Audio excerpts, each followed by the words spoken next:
This video marks the beginning of the lecture series on Chapter 10 out of the Agricultural Economics book by Drummond and Goodwin.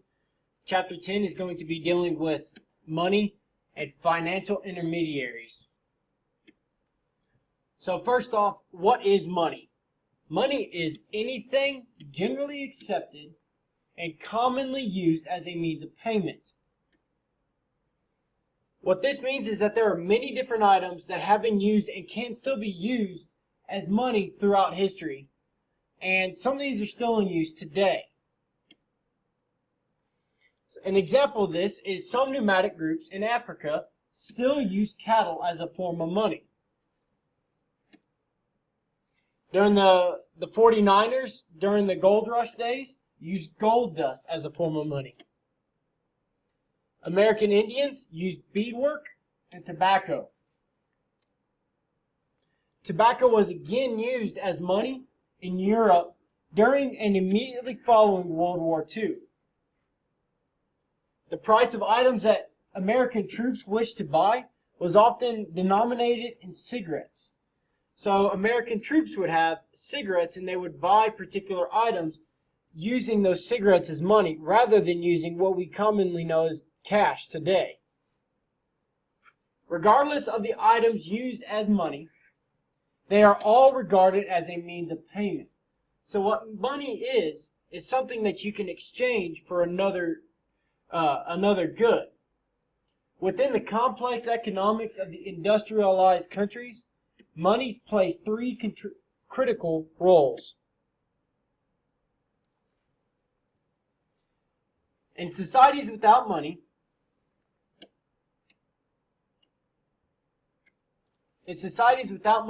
exchange of goods must be accomplished through barter, which is simply trading one good directly for another. A modern economy, based off of specialization and division of labor, could not operate using barter.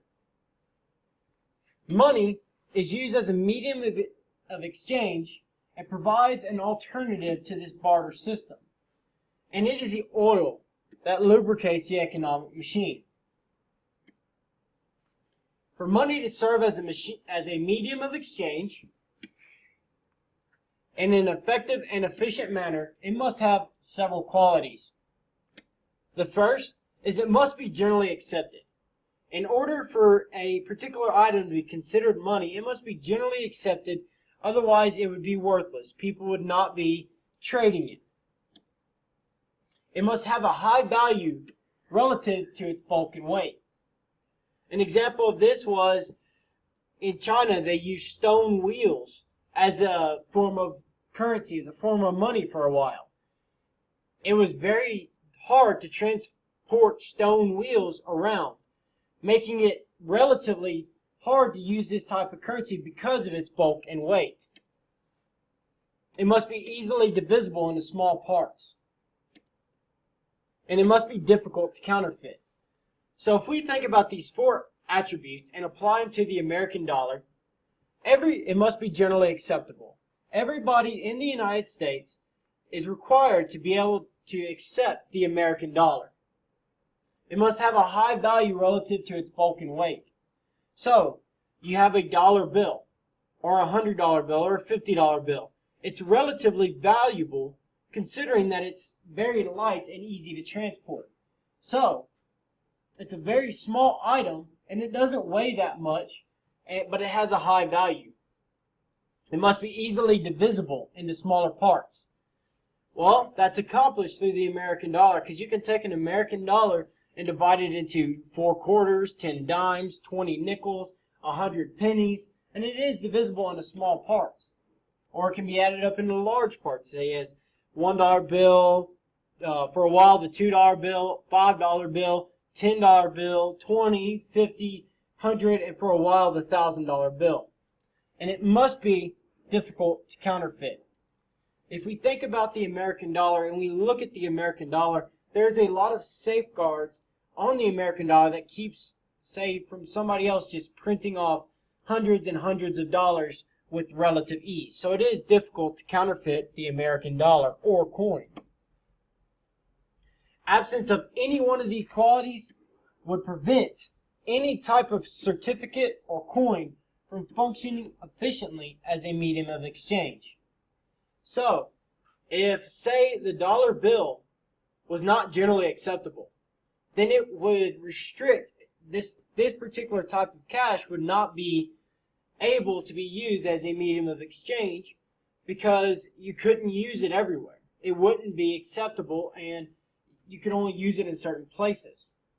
Or if it was easy to counterfeit, then you could have somebody coming in and just making hundreds and hundreds and hundreds of dollars, making them essentially worthless because they have no backing. A second function of money is to serve as a store of wealth. So, if we think about barter, what does barter do? It trades one good for another at the same time. So, an example of this is, say that you want a bicycle and you have a kayak. You trade a bicycle for a kayak where you're giving up one good and you're getting another at the same time. Well, what does a dollar do? Or what does money or currency do? With money, you can sell goods today and retain the money until you need some other good. So, if you did a barter system and you traded this kayak for a bicycle, that's it. You pretty much just trade it and you get one good for another. But with money, you could go out and you could sell the kayak, and then you have this money to where you could use it on another good in some future date. So an example of that is, say that this particular bike is not being sold or is not going to be traded for another month from now. Well, what you can do is you can sell your kayak today, obtain that money, and then turn around and buy the bicycle later, and you could have retained that money during that period. You also have a claim to a physical good or wealth when you have money. So what is wealth? What is money? It means that you have a claim to a physical good. You have a dollar bill in your wallet. What can you do with that dollar bill? You have a claim to go out and buy something, buy a physical good. And this claim to a physical good is often called wealth. So somebody who is very wealthy has a lot of claims to physical goods, whether it be a whole lot of cash, or claims to land, or claims to buildings, or claims to patents, or other types of assets. You have a claim to a physical good. Money itself has no intrinsic value except for what it will buy. So money is only worth what it'll buy. Without monetary status, the dollar bill would be worth about the same as a package of mail order catalog, Basically, without the monetary status, a dollar bill is a worthless piece of paper.